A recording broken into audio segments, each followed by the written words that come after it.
এখানে যে জমিটা আমি দেখছি প্রায় 7-8 মাস যাবৎ আমি জমি খুঁজতেছি, ঠিক আছে।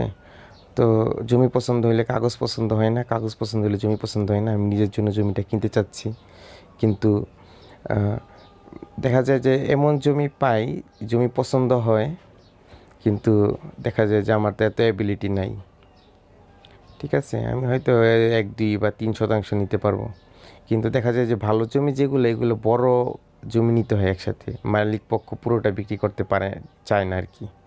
তারা ভেঙে ভেঙে বিক্রি করবে না, একসাথে বিক্রি করবে। তো এতদিন ঘুরে আমার এতটুকু অভিজ্ঞতা হইলো যে আনাম বা বড় টুকরো নিলে লাভ হয় অনেক। আর কিছু কিছু দালাল আছে, এরা টুকরো টুকরো করে নিয়ে বিক্রি করে, পরবর্তীতে ওনারা অনেক প্রায় 1.5 গুণ 2 গুণ দামও নেয়। তো আমার এই জমিটা পছন্দ হয়েছে, এটা হলো রুহিতপুর থেকে রুহিত